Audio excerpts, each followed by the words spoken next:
ದಾವಣಗೆರೆ ನಗರ ದೇವತೆ ಶ್ರೀ ದುರ್ಗಾಂಬಿಕಾ ದೇವಿ ಜಾತ್ರಾ ಮಹೋತ್ಸವದ ಪ್ರಯುಕ್ತ ಕಾನೂನು ಸುವ್ಯವಸ್ಥೆ ಕಾಪಾಡಲು ಹಾಗೂ ಜನರಲ್ಲಿ ಸುರಕ್ಷತೆ ಭಾವನೆ ಮೂಡಿಸುವ ನಿಟ್ಟಿನಲ್ಲಿ ಪೊಲೀಸರು ಪಥಸಂಚಲನ ನಡೆಸಿದರು.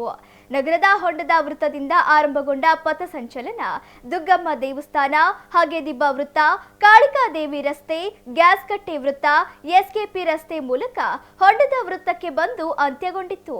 ಈ ವೇಳೆ ಮಾತನಾಡಿದ ಎಸ್ಪಿ ಶೇಖರ್ ಹೆಚ್ಟಿ, ಹಬ್ಬದ ವಾತಾವರಣ ಹಾಳು ಮಾಡಲು ಯಾರೇ ಪ್ರಯತ್ನ ಪಟ್ಟರೂ ಅಂತವರ ವಿರುದ್ಧ ನಿರ್ದಾಕ್ಷಿಣ್ಯ ಕ್ರಮ ಕೈಗೊಳ್ಳಲಾಗುವುದು ಎಂದು ಖಡಕ್ ಎಚ್ಚರಿಕೆ ನೀಡಿದರು.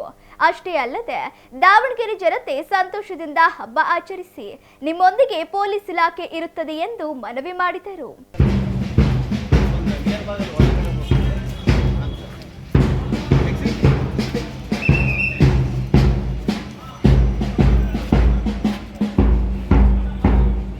ಇವತ್ತಿನ ದಿನ ದಾವಣಗೆರೆಯ ಇತಿಹಾಸ ಪ್ರಸಿದ್ಧ ಗ್ರಾಮ ದೇವತೆ ದುರ್ಗಾಂಬಿಕಾ ಜಾತ್ರೆ ಹಿನ್ನೆಲೆಯಲ್ಲಿ ಸಾರ್ವಜನಿಕರಲ್ಲಿ ಮುಕ್ತವಾಗಿ ಆಚರಣೆ ಮಾಡೋಕ್ಕೆ ಪೊಲೀಸ್ ಇಲಾಖೆಯಿಂದ ಕೈಗೊಂಡಿರ್ತಕ್ಕಂಥ ಸೂಕ್ತ ಭದ್ರತಾ ಕ್ರಮಗಳ ಹಿನ್ನೆಲೆಯಲ್ಲಿ ಇವತ್ತಿನ ದಿನ ನಾವು RAF ದವರ ಜೊತೆ ಸೇರಿಕೊಂಡು ರೂಟ್ ಮಾರ್ಚ್ ಮಾಡಿದ್ದೇವೆ.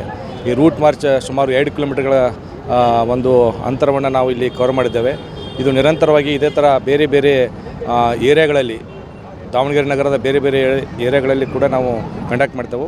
ಇದನ್ನು ಮಾಡೋ ಉದ್ದೇಶ ಅಂದರೆ ಯಾವುದೇ ಒಂದು ಆಚರಣೆ ಇರ್ಬೋದು, ಯಾವುದೇ ಒಂದು ನಮ್ಮ ಸಾಂಸ್ಕೃತಿಕ ಏನು ಸಂಭ್ರಮ ಇರಬೇಕು, ಅದನ್ನು ಯಾವುದೇ ರೀತಿಯ ಕಾನೂನು ಸುವ್ಯವಸ್ಥೆಗೆ ಭಂಗ ತರದ ರೀತಿಯಲ್ಲಿ ಸಾರ್ವಜನಿಕ ಆಚರಣೆ ಮಾಡಲಿ, ಅವರಿಗೆ ಯಾವುದೇ ರೀತಿಯ ಭಯದ ವಾತಾವರಣ ನಿರ್ಮಾಣ ಮಾಡಿದ ಹಾಗೆ ನಾವು ಒಂದು ಸೂಕ್ತ ಭದ್ರತೆಯನ್ನು ಕಲ್ಪಿಸಿಕೊಡ್ತೇವೆ ಅಂತ ಹೇಳಿ ಭರವಸೆಯ ಹಿನ್ನೆಲೆಯಲ್ಲಿ ಇವತ್ತಿನ ದಿನ ಮಾಡಿದ್ದೇವೆ.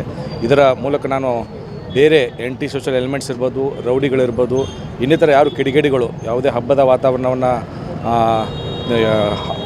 ಘಾಸಿಗೊಳಿಸೋಕ್ಕೆ ಮಾಡ್ತಕ್ಕಂಥ ಪ್ರಯತ್ನಗಳಿಗೆ ಒಂದು ಸೂಕ್ತ ಎಚ್ಚರಿಕೆಯನ್ನು ಕೂಡ ಈ ಮೂಲಕ ತಮ್ಮಲ್ಲಿ ತಿಳಿಕೆ ಇಷ್ಟಪಡ್ತೇವೆ.